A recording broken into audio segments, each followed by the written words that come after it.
there's a monster hiding in the remote forests, swamps, and rivers of the Congo Basin in Central Africa.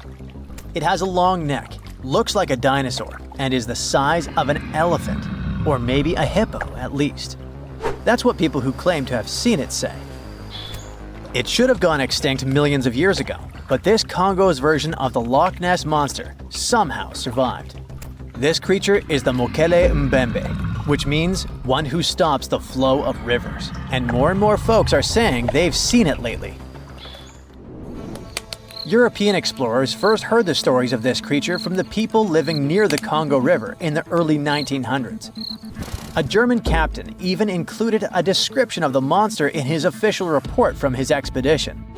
The locals told him the animal was of a brownish-gray color with smooth skin, a very flexible neck, and only one long tooth that could be a horn. Some of them mentioned a long, muscular tail, like that of an alligator. They also said that the creature lived in the caves, but climbed the shores even in the daytime to find some plants to eat. Locals also believed its favorite snack was a kind of liana with large white blossoms. Some of them even showed the German captain some fresh path the monster left leading next to those plants. And they warned him that Mokele Mbembe definitely didn't like humans and took down any canoe that would sail nearby. Dinosaurs were a real hit in pop culture in the 1910s, and several newspapers in Europe and North America wrote about the dino-like monster from Africa back then. In the later years, several expeditions traveled to the Congo Basin to search for Mokele Mbembe or interview claimed witnesses. They did not find any direct physical evidence, but collected many stories. One zoologist in the 1980s said he took a film of Mokele Mbembe, but the footage did not develop properly. Stories and movies like Jurassic Park have kept the dream alive that dinosaurs might still be hiding somewhere in deep forests. At some point, people stopped reporting sightings of the creature as often, so it almost became a forgotten legend.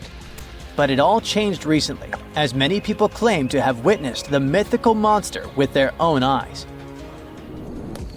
Cryptozoologists, those fans of mysterious creatures, believe it could be a dinosaur that, for some reason, didn't go extinct, related to a brachiosaurus or a diplodocus. This idea comes from how people describe seeing the creature, with a super long neck, a huge body, and a tiny head. They think it might have stayed hidden in the deep forests of Africa all this time. But scientists say that if it really were the last living dinosaur, we would have found some real proof by now, like a photo or bones or something showing it walking around the Congo Basin. Some expeditions that are trying to find proof the monster is real have even used sonar technology to scan the murky waters of Central African rivers and lakes in search of any large, unidentified creatures. Some people even narrowed down the monster's location to a specific remote lake, surrounded by untouched jungle in the swamps. So far, the search for evidence hasn't been successful. The explanation behind all the sightings of the Mokele Mbembe could be the changing ecosystem. More and more human settlements are moving into the huge Congo Basin rainforest. People aren't used to seeing large animals that live in the forest, so they believe they have witnessed the mysterious creature from their folklore. The human brain often fills in the gaps in something we don't know and uses imagination to explain it, especially if there's a ready-made version that everyone's heard of. But still, we can't completely rule out the possibility that there are some new, unknown species of animals hiding in the Congo forests. Maybe just not a missing dinosaur. Another legend, this time Mongolian, says there's a giant worm living deep in the Gobi Desert. Yep, similar to the monster you've seen in Dune. The creature, which is supposedly up to 6 feet long, can spit acid that could melt anything and shoot electricity. They say it spends most of its days hiding underneath the sandy dunes, but likes to come out during the wetter months of June and July. The people in the West first found out about the megaworm of the Gobi Desert thanks to an American paleontologist, Roy Chapman Andrews. This brave man was probably the inspiration for Indiana Jones. In 1926, he wrote about the creature in his book. At the meeting with Mongolian leaders, Andrews heard detailed descriptions of the creature, even though none of them had ever seen it themselves. One of them said it looked like a sausage that was about 2 feet long, with no head or legs. According to him, the worm was so poisonous that just touching it could instantly take your life, and it lived in the loneliest parts of the Gobi Desert. Andrews didn't think the creature was real, but he shared these stories again in another book. And then, stories of the monster spread around the world. In some of them, it's only 1 foot long. In others, it's as large as a human. Some say it looks like a snake, and some describe it as a caterpillar. Some people claim it has wings and can fly, and others think it could be a supernatural evil being without a body. The color of the creature also remains a subject of debate. It could be white-gray, brown, or even bright red.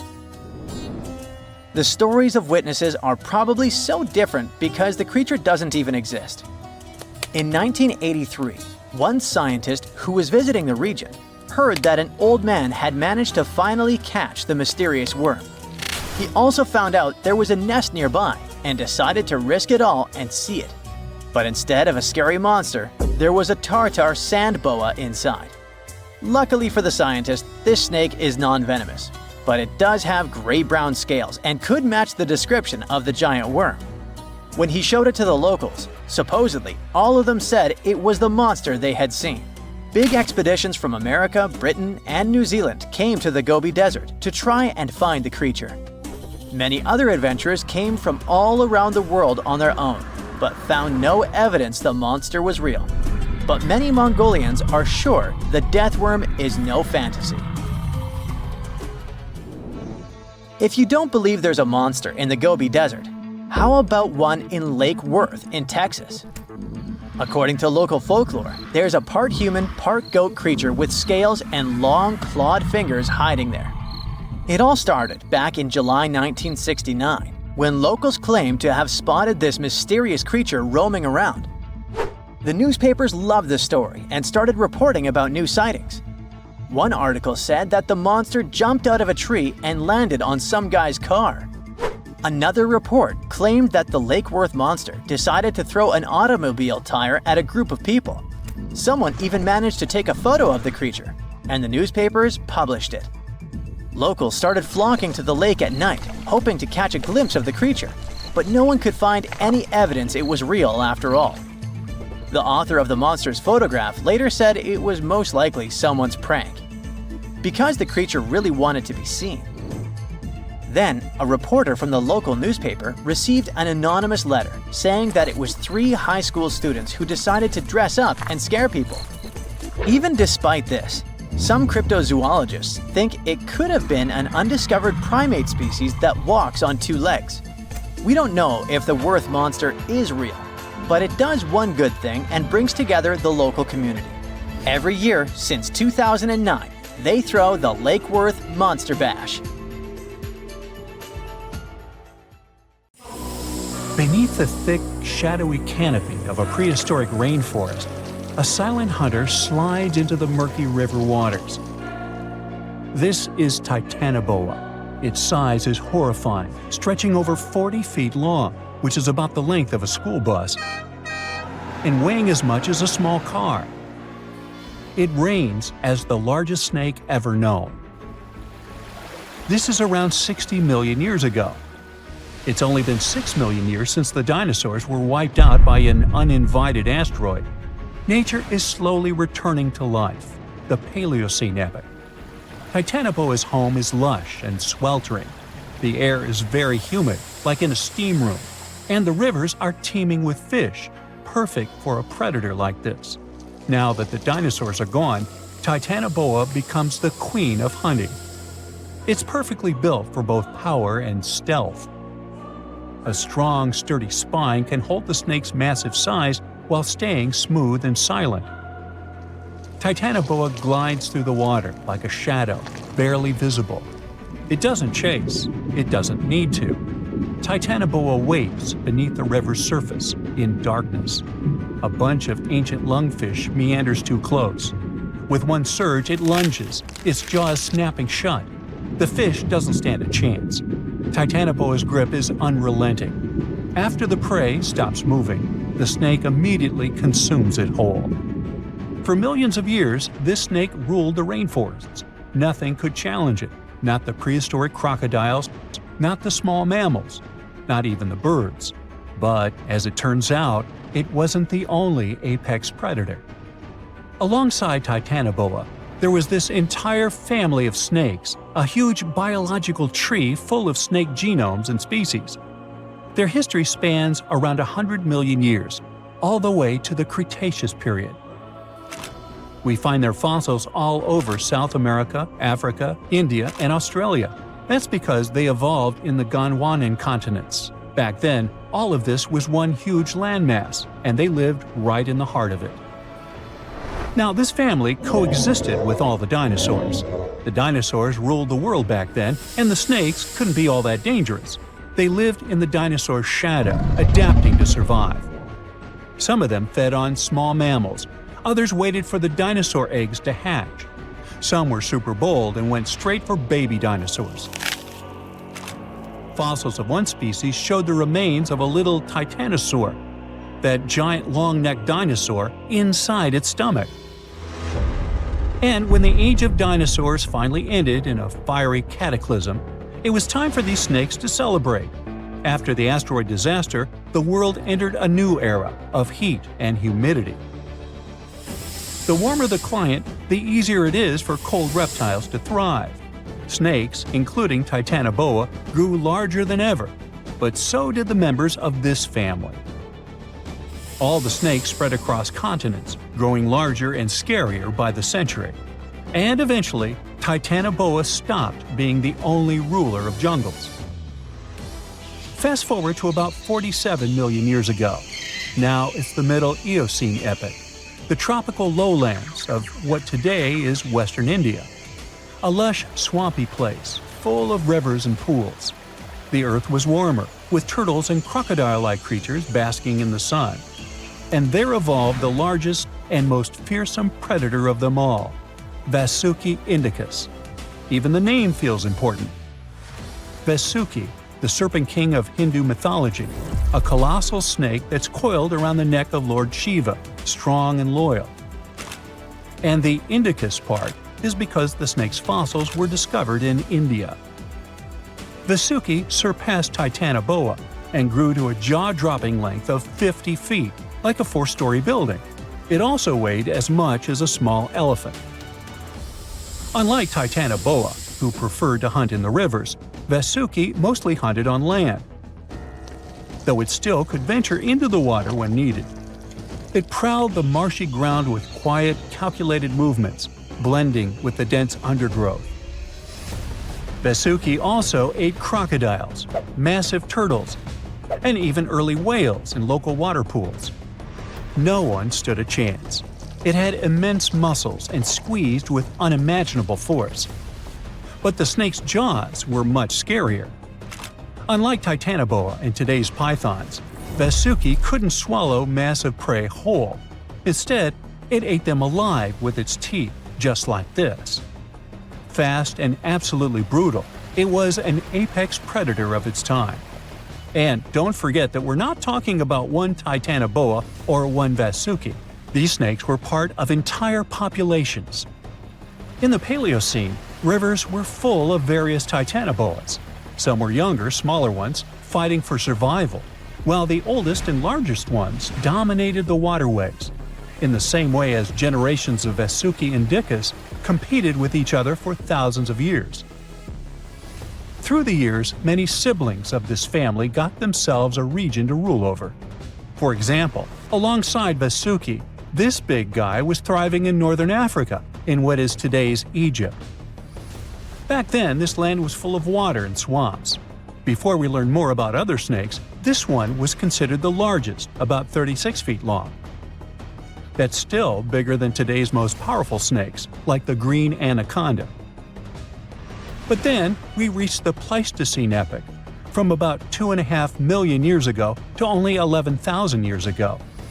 Modern humans were evolving all over the world, and now the snakes had a new problem, an even worse one than dinosaurs. While we were developing brains, in Australia, there ruled the local king of snakes. Their names also come from legends. That's how Indigenous Australians called their mythological rainbow serpent the creator of the world. It's like a problem of a chicken and an egg. Was the snake named after a deity, or did the Aboriginal people create their deity after a snake? Ancient Australians coexisted with those predators for thousands of years. They warned their children how to avoid dangerous spots, passing down stories of the terrifying serpents. In their legends, the great rainbow serpent was shaping the land, rivers, and features of the world. These legends were most likely inspired by the powerful nature of those snakes. If only they knew that these animals weren't even as huge as Vasuki or Titanoboa. Though they were still dangerous. Urlungor was up to 26 feet in length. They preferred the more green and humid parts of Miocene Australia, like waterways with lush plants around the riverbanks. And there was much more potential prey. Urlungor had a thick body as wide as a human thigh. It loved to hunt in what is today the northwest Queensland. Its fossils were found in the limestone of Riverslade. It was a fascinating find. The skull was almost intact, with teeth and everything, which is crazy considering that snake skulls are very fragile and usually don't survive fossilization. Just like snakes before it, Urlungor didn't rely on venom. It was a constrictor, quick and powerful. But at least now these reptiles weren't as brutal. Their hugs quickly caused cardiac arrest in their prey. So the end came rather quickly. Also, they no longer could swallow the prey whole, and didn't have the same sharp teeth as Vasuki or Titanoboa. So both Urlungor and Wanambi had to eat very slowly, just like pythons today. Meanwhile, Wanambi was about 20 feet long. This one had a similar head, so it could only hunt marsupials, reptiles, and other little things that ventured too close. Wanambi's domain was the waterhole. It lay coiled in the shade, motionless, its body blending seamlessly with the dusty earth. If kangaroos and wallabies cautiously approached to drink, they wouldn't even notice the predator until it was too late. The Wanambi snakes lingered in Australia for millions of years. Even when the climate and ecosystem changed, it didn't bother these guys. In fact, they thrived in Australia's cooler, drier regions. Yet, even giants fall. Time moved on, the earth cooled even more, and nature began to change. Wanambi managed to last up to around 50,000 years ago, and could have lasted longer if it wasn't for humans. The same Aboriginal Australians who once feared Wanambi eventually spelled the end for the snake. All these years of being the apex predator, only for the little apes to hunt you into extinction. But that's how evolution goes. Eventually, all the giant snakes disappeared, leaving behind only their fossils and stories like this one. Now, if Earth's history were a movie, we humans would only take up the last second of the end credits. Our planet has been around for about 4.6 billion years, but our human story began about 300,000 years ago, in Africa. Now our ancestors had some wild adventures in nature. They could have run into creatures so big they'd make today's elephants look like puppies. The woolly mammoth is a pretty famous animal, sure. His cousin, though, the Columbian mammoth, not so much. This giant used to roam places from Canada all the way down to Mexico. Unlike the furrier woolly mammoths, which hung out in colder places, these animals had shorter hair, resembling huge elephants.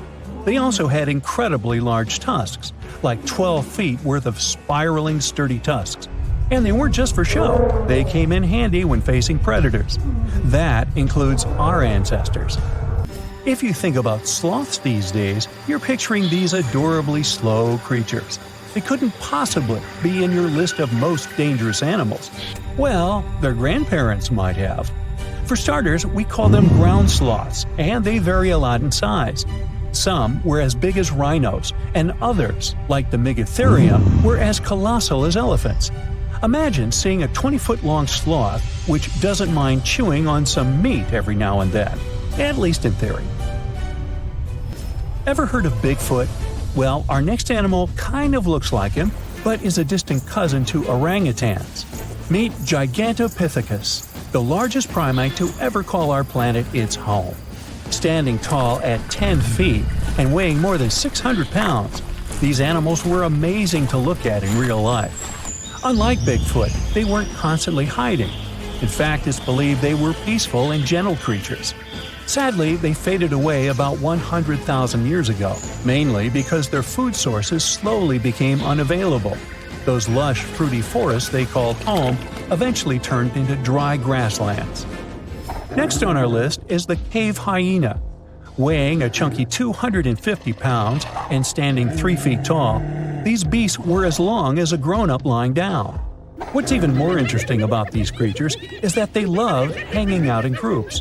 A pack could be as big as 30 of these animals, which meant they could easily take on even the biggest, heaviest mastodons. Our ancient families would have needed to stay alert around these hungry specimens. Sadly for these hyenas about 20,000 years ago, their numbers started going down. Soon enough, they completely disappeared from the planet. Quick pop quiz. What's called a tiger but isn't really one? It's the saber-toothed tiger. I mean, sure, they belong to the feline family, but they aren't technically tigers. First appearing around 42 million years ago, in July I think, many of their kind were gone before we even showed up. However, early Americans might have bumped into a couple of specimens from this group. If that really happened, it would have been quite the encounter.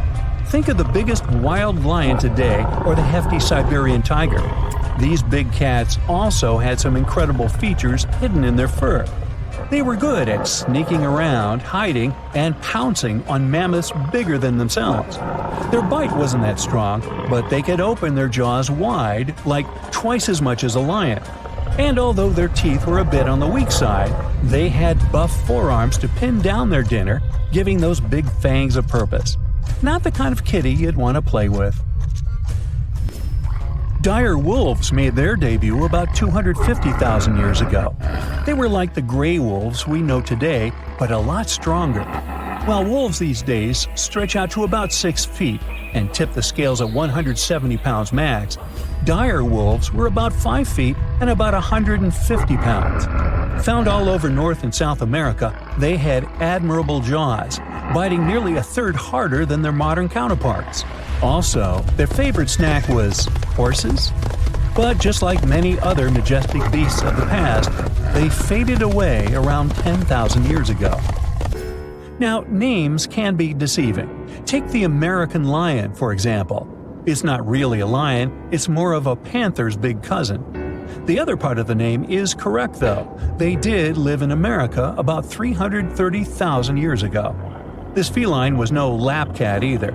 They were at the top of the wildcat pyramid, weighing a colossal 772 pounds. That's like stacking 4 grown men on a scale. Even the mighty African lion would look a tad bit shy beside these beasts. With the muscle to take down a bison, you wouldn't want to accidentally interrupt their dinner. They parted ways with this planet around 11,000 years ago, right after the last ice age. Now, down in Australia, about 50,000 years ago, I wasn't around then, there lurked a relative of the Komodo dragon, the Megalania. Experts love to have debates on how big it was. Some say it stretched out to 23 feet. Others think it was just about 11 feet long. Either way, they were basically mega-sized Komodo dragons with a dangerous bite. If you think bears are already big and fluffy now, let's introduce the short-faced bear. While this big creature stood on its hind legs, it towered at 14 feet. With long limbs, they could outrun today's bears, hitting speeds up to 40 miles per hour. These ultra bears sadly disappeared around 11,600 years ago. Now imagine a crocodile. Okay, imagine that same crocodile, only supersized, with sporty legs, doing its thing in Australia about 1.6 million years ago.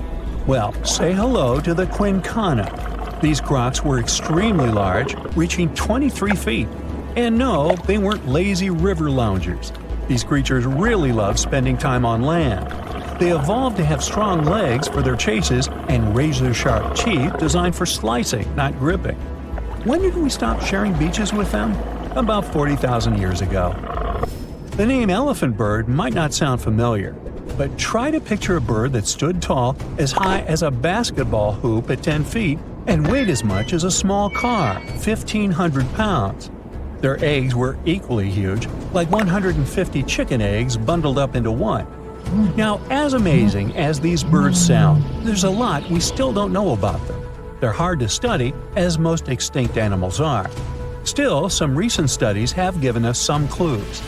Scientists have been examining ancient molecules from their fossilized eggshells. It's an awesome piece of evidence, since these birdie shells were thick, preserving precious DNA inside. Plus, there are tons of these eggshell fragments sprinkled all over Madagascar's beaches. Because of these findings, we now know these birds were herbivores and loved eating leaves and seeds. We also know the tiny kiwi bird is its closest living relative. Now, dodos were these amazing birds we also used to share the planet with. They're like distant cousins to ancient pigeons. To give you some perspective, imagine a chunky bird weighing about 50 pounds. Similar to chickens, turkeys, and ostriches, dodos were also the types of birds that couldn't fly. Their wings were small, and they had the muscle strength of, well, a wet noodle. Now, you might have heard the word dodo used as a name for creatures that aren't that bright. Don't get confused, though, by this name. These birds were in fact intelligent. Scientists were able to figure that out by studying their fossils. It turns out that they were good at smelling stuff, unlike most birds that are all about the visuals. These creatures aren't around for us to study anymore, but that might change. One evolutionary biologist is on a mission to fully understand these amazing ancient birds. On that note, she revealed that the dodo's DNA has been completely sequenced. There are even talks about potentially bringing dodos back to life. They would make a nice addition to the lovely beaches of Mauritius, the place they used to call home many, many years ago.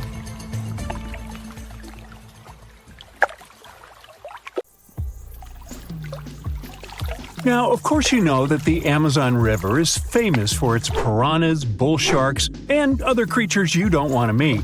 But there are even more dangerous rivers in the world.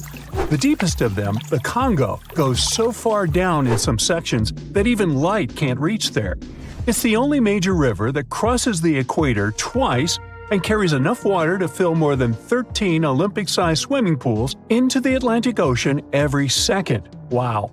Even the most experienced boaters have trouble passing through all of the river's strong currents, rapids in its upper part, and waterfalls and gorges in the lower section. The Congo currents are so fast and powerful that they even divide animals like mountains and oceans do. There are new species of fish evolving separately on the two banks as they can't reach the other side and breed with each other. One of the most dangerous types of fish living here is the Goliath tigerfish. These monsters, that grow up to 5 feet and travel at the speed of 25 miles per hour, are relatives of piranhas. Their mouths are full of vicious, razor-sharp teeth. Their females lay hundreds of thousands of eggs, and the offspring are predators from birth.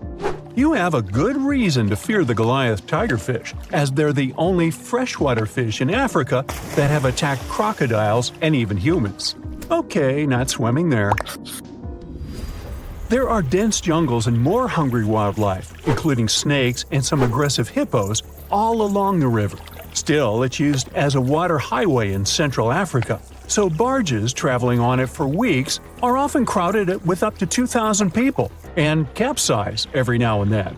And if you believe the local folklore, there's one more thing to be afraid of: the one who stops the flow of the rivers, a dinosaur-like beast that is said to live in the Congo River Basin. There have been over 100 sightings over the last century, but no one can provide solid evidence the beast is real.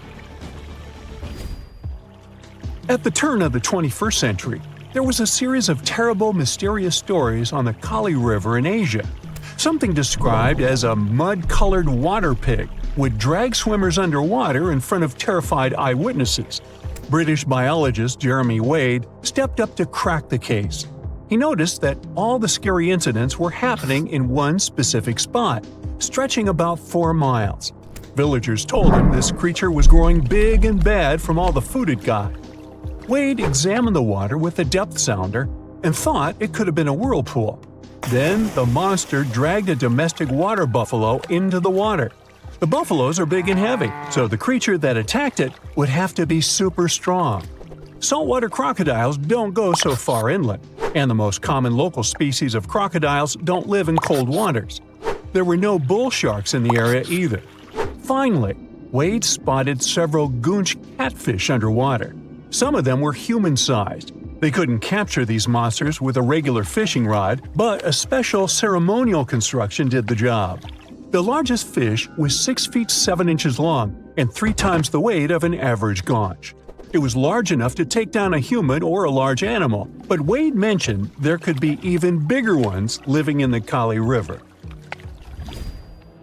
The Orinoco River in South America is dangerous to navigate because of some crazy curves and strong underwater currents. It's easy to get lost here, even if you have your GPS on.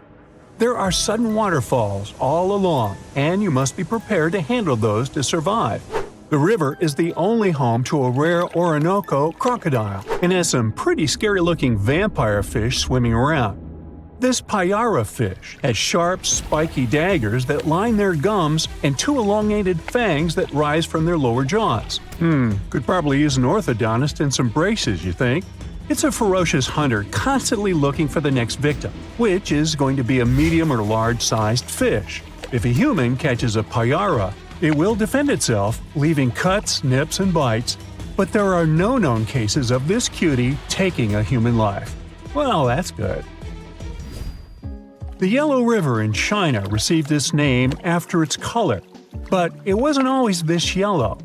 It was first formed at least 30 million years ago and shifted its course over 30 times over the centuries. Yellow sediments moving downstream from a plateau in the distance transformed it from clear to muddy. This fine-grained substance piled up at the bottom of the river and formed natural dams. The huge amounts of water that the river carries need to find their way to the sea, and that's when major floods happened, taking several million lives in various epochs. The locals tried to solve the problem by building higher and higher levees, but it only made things worse. Water coming out of the river would now have nowhere to back up, as the riverbed was higher than the surrounding land. This even shifted the river's mouth. Now there are massive dams and dikes all along the river to try to contain it. The Parana River is the second longest in Latin America and has many tributaries. They flow in from the highlands near the Andes, and there's a huge drainage in the wet season. This makes the river a perfect home for, guess what, piranhas. There are 30 to 60 species of these scary fish in the Parana waters. In late 2013, they attacked bathers cooling off by the water on a hot day. People started running out of the river as they felt something was biting them in the water. Luckily, no one lost their lives in the accident, but it's still considered one of the most audacious piranha attacks ever recorded. Biologists later determined that the type of piranhas, called palomates, was to blame for this, and humans had probably disturbed their breeding grounds. Well, the piranha also has a strong current that is tricky for boats and swimmers to overcome. Plus, it often floods, which can be dangerous for people living in the surrounding areas. The longest river in the world, the Nile, flows through 11 countries all the way into the Mediterranean Sea. Expeditions have spent centuries looking for its source, and no one still knows for sure where this mighty river begins. Adding to the mystery, the Nile takes an unexpected turn right in the middle of the Sahara. Scientists have figured out the reason is a massive underground rock formation from millions of years ago. The Nile has served as the most important water highway for civilizations through centuries, but it has some pretty dangerous inhabitants, like crocodiles that grow to be 20 feet long, which is slightly more than the height of an average giraffe. These bad guys can reach a speed of 30 miles per hour on land and take the lives of a couple hundred people every year. Hippopotamuses that also live here sometimes go after boats, and venomous snakes like the black mamba and the Egyptian cobra add to the mix. One of the most dangerous creatures on the Nile is the mosquito, as they carry around all sorts of diseases that affect hundreds of thousands of people. The Brahmaputra River in Asia carries waters from the mighty Himalayas. When the snows in the mountains melt, the river floods massively, causing landslides, displacing millions of people, and taking the lives of hundreds of animals in the nearby national parks. Such floods are also common during the monsoon season in India, from June to October, with heavy rains. The course of the Brahmaputra River is changed incredibly over the past 2.5 centuries. Erosion is another danger it's hiding. The banks of the river are mostly made of weak cohesive sand and silt, and even though the erosion rate has gone down, it is still the reason a lot of people lose their land and get displaced. The Brahmaputra is one of the few rivers in the world that has a tidal bore. That's a strong tidal wave that pushes up the river against the current where a river empties into an ocean or sea. And there you have it. Australia used to have its own giants. Those were huge animals that could have dwarfed anything living on this continent these days. Scientists found the remains of many of those ancient creatures in the Narracuta Caves in South Australia, 4 hours away from Adelaide. It's a lovely region, but it can be treacherous. Watch out for holes the ground is pocked with. Known as pitfall traps, many of them are no wider than a coffee table. They're deep and plunge into the darkest of caverns. One of such caverns is called Victoria Fossil Cave, and it's a treasury that's been hiding the bones of around 45,000 animals for centuries. Some of the oldest bones belong to creatures far more terrifying than any animal you can encounter today. Those were the ancient Australian megafauna, huge beasts that roamed the continent during the Pleistocene epoch. During those, there were giant snakes, huge flightless birds, wombat-like creatures the size of a rhinoceros, and many others. One of the largest examples of the Australian megafauna scientists have discovered so far is the Diprotodon. That giant herbivorous creature was 10 feet long and 6.5 feet tall, and weighed more than 6,000 pounds, about as much as a small Asian elephant.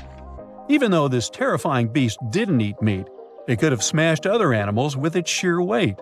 Scientists have found the remains of hundreds of such creatures all over Australia, so it's safe to say that no other animal from that time or in that location was larger than this giant. Despite its creepy appearance, the Diprotodon was a relative to the modern-day wombat, and those are known to sometimes pounce humans. The Diprotodon had toes that pointed inward and were well suited for digging burrows. On the other hand, Diprotodon was a giant, and it was unlikely that it used to do so. It was likely a trait it had inherited from its smaller burrowing ancestors, or it could have used its claws to search for roots. This theory is supported by the fact that the animal's pouch was facing backward. It prevented any dirt from collecting inside while the creature was digging. Since this animal was so big, it didn't have to worry much about predators. Up until 60,000 years ago, when the first humans appeared on the continent, full-grown Diprotodons only had to look out for creatures like the quincana. Measuring in at a whopping 20 feet long, the quincana was a land crocodile. It lived in Australia from around 20 million to 40,000 years ago. It disappeared along with most other mega creatures of the last ice age. It's thought to be the result of the first humans coming to the continent. Even though the quincana was extremely fast and dangerous, it was possible that this creature got outcompeted by human hunters who took all available prey. Unlike modern crocodiles that are mainly aquatic, that mighty beast was a land dweller. Scientists figured it out by studying the quincana's legs. They were able to support and carry the body clear off the ground. It means there was no escape for ancient people once the quincana spotted them. Modern crocodiles can only push themselves along on their bellies. Such an adaptation allowed the quincana to chase its prey for long periods of time, exhausting it in the process. Another creepy feature of this ancient monster was its teeth. Aquatic crocs have conical teeth. Those are great for gripping and holding on to prey underwater. But quincana had knife-like teeth, ideal for slicing soft-bodied animals like, mammals. Another Australian monster, Thylacoleo, wasn't all that large, but it didn't make it any less terrifying. It was still among the top predators and the biggest carnivorous animals in Australia. This creature was a true oddity of nature, even by prehistoric standards. First, its teeth resembled not those of a regular predator, but those of a rodent. Its front incisors were enlarged, taking the place of canines. Premolars were also shaped like blades, They were used for cutting flesh and bone. At first, scientists thought that Thylacoleo used those teeth to eat nuts and fruits. But later, a study showed that the use of such teeth was better suited on necks and spines. Uh-oh. The jaws of this ancient creature were immensely powerful. A 220-pound Thylacoleo had a bite force similar to that of a present-day 550-pound lion. It means that the animal could easily bring down prey much larger than itself. Then there was Thylacoleo's tail. It had strong muscles which provided the animal with the ability to use the tail as support when tackling large prey. The Thylacoleo had retractable claws, and this feature is very uncommon among marsupials. It allowed the animal to keep its razor-sharp hooks from getting blunt and could help it get a better grip on its prey. Scientists are quite sure that, like today's leopards, the Thylacoleo could climb trees and jump on other animals from above. It was done so fast and stealthily, they never knew what hit them. The creature's rear feet support this theory.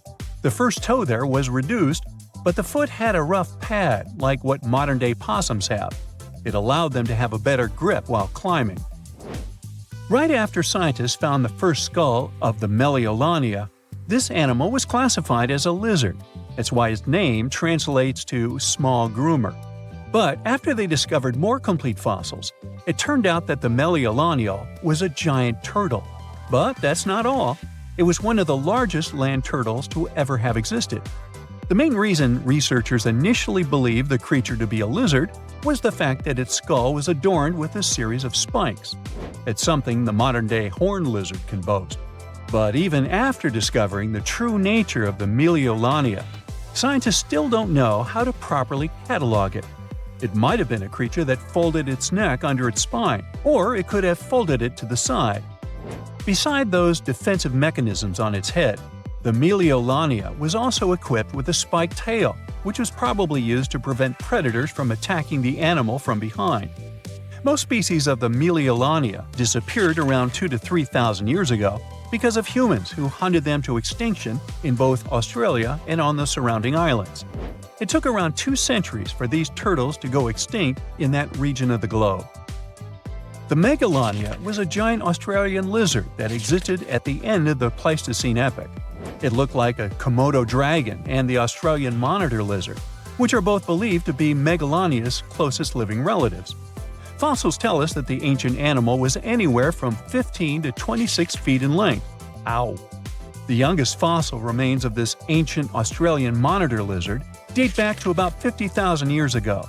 The first indigenous settlers must have encountered Megalania, which led to the lizard's extinction.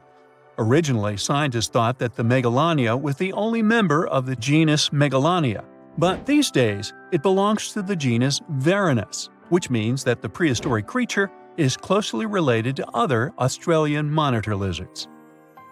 Our next giant creature on our list was once dubbed an ostrich on steroids.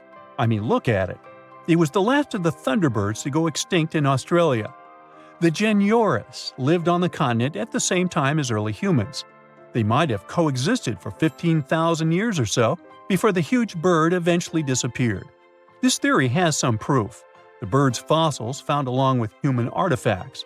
Some cave paintings also depict flightless birds similar to the Genyorus in size and shape. Although it wasn't the largest bird in Australia, the goose-like creature was still as tall as a grown-up man and weighed around 550 pounds. Even a modern-day ostrich can be dangerous if it feels threatened. Imagine meeting its giant prehistoric relative. Scientists are still arguing about its diet. Many believe the creature was an herbivore, but there's still a chance that the Genyornis was a partial scavenger. Its small, stubby wings and powerful hoof-like legs hint that the bird could have been a plant eater. But its huge beak and exceptionally deep lower jaw evoke suspicion. Such features are highly unusual in birds. Your heart is racing. You're running for your life from one of the biggest creatures you've ever seen. A giant reptile on 2 legs, sprinting right behind you. You hear the sound of a raging river next to you, but decide not to jump in. Thick leaves and bushes keep blocking your path, and you keep getting stuck in the mud. Everything around you is out to get you, and there's nowhere to hide. You spot a hollowed-out tree trunk and crawl inside. Whatever's out there is getting closer and closer. You hear deep guttural breathing and huge stomping. It's getting closer. You see a large tail from a crack in the tree trunk, swinging and knocking down bushes and small trees. Whatever it is, it's sniffing you out like those dogs at the airport. And right next to your face are giant bugs the size of a house cat. Perfect. You've always been scared to even look at crawly little things, but this one's so close and so big, you can actually see its facial features. It's looking at you like you're the alien. You want to scream, but can't. Then, out of the darkness, more bugs. They're curious things, flicking their antennas all over your body. Okay, this is too much. A bug is one thing, but now, a giant centipede thing is crawling your way. Its fangs are the size of your thumb.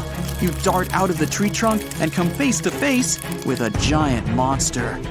It stops and stares at you, knowing you have no place to go. Claws and teeth the size of bowling pins. That's enough to keep you up at night. It's getting ready to charge right at you. Welcome to the most dangerous period and area in history for a human, the mid-Cretaceous Sahara. This place was thriving around 100 million years ago in what would now be North Africa. Back then, the continents were all arranged differently, and the weather was wild. Extreme storms were pretty common, and temperatures would rise and fall like a Mexican wave at a soccer stadium. Then, sea levels started to rise. Water flooded the Kem region, an area between modern-day Algeria and Morocco. Over the next millions of years, asteroids, volcanic eruptions, and other natural disasters wiped out everything else. Bye-bye, dinosaurs. Thanks for playing. You probably think of the Sahara as one of the most inhospitable places on Earth, but back when it had trees and rivers, it was even more dangerous. The famous River of Giants was a huge river system that stretched from modern-day Egypt all the way to Morocco. The land was flat and not much vegetation grew there, but it was enough for life to exist. Frightening, scary life. That creature you're staring at, it's a giant, scary-looking theropod, and it's out to get you. Imagine a T-Rex-like dinosaur that's more than 32 feet tall and has an epic jawline. Scary stuff. They were the top dogs in the food chain back then. And that's why this place and period in history was so unique. The entire area had an incredible imbalance between hungry dinos and poor little dino snacks. There wasn't enough food to go around. Scientists were never able to find much evidence of herbivores. That means it might have been a royal rumble of carnivorous creatures waiting to pounce on each other at any moment. So, after a while of having a stare-down contest with a giant theropod, a shadow creeps up on you from behind. You're too scared to turn around, but the growling is louder than anything you've ever heard. It shakes you to the core. You turn around and see a Spinosaurus, and that's about all you can see. You know how they always show the T-Rex as the king of the dinosaurs? Well, this one would be, what, the emperor? It stands about 50 feet tall and has a sail of scales on its back, the size of a regular human. Then add in a crocodile-style snout with razor-sharp teeth and some short, powerful legs. Its diet mainly consists of river fish, but it's looking at you like you're a delicious fish taco. The two alphas are now in a standoff, with you stuck in the middle. But before you close your eyes and get ready to be eaten, they begin fighting each other, knocking down trees. You tiptoe your way out of there and run. The further you go, the better, right?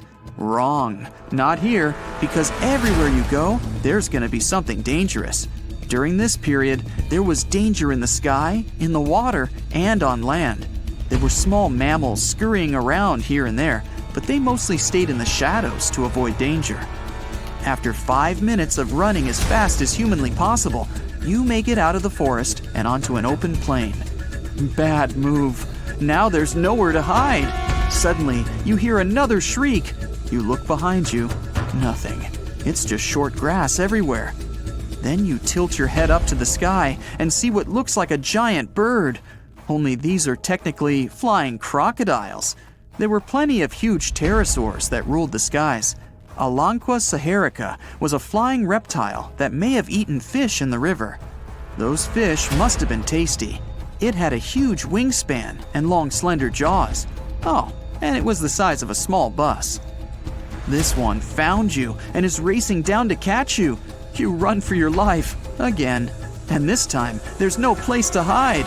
Suddenly, you feel talons grasping onto you and you're lifted off the ground. You soar up. If you weren't scared out of your mind, you might have noticed how beautiful the giant river channels below you are. The Alanqua maneuvers like a fighter jet, headed for the mountains, dodging all obstacles. You see a large nest with some mini beasts in it. They're hungry and as large as you.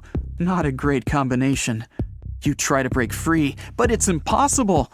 The creature drops you in the middle of the nest and flies off. You try to cover yourself, but the little ones keep pecking away.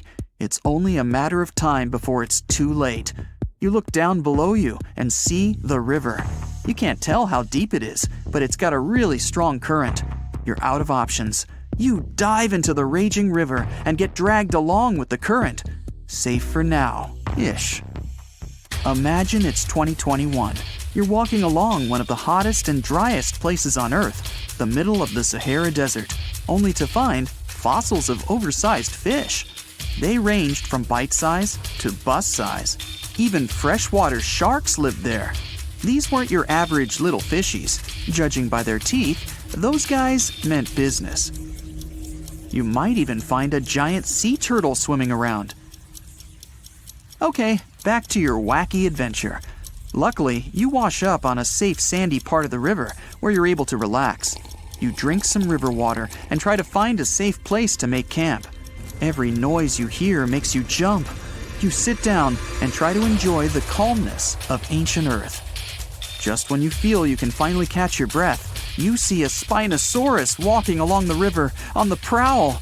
You run off and hide under a bush. It passes you by. You're safe. Or not. It turns, shakes the bushes, and sees you. Just then, a large boom scares it away. It's the sound of you jolting awake. You turn on the light and see your cat staring at you. Those dinosaurs seem so real, probably because of that documentary you were watching right before bed. The entire mid-Cretaceous ecosystem depended on rivers for daily life. Just like all ancient civilizations, rivers were essential for the creatures of the time. And very recently, scientists discovered a new species of snakes that went extinct back then, with no known descendants. To understand these ancient ecosystems, it's important to know a lot about fossils. You might find two different fossils side by side, but those animals might have lived millions of years apart.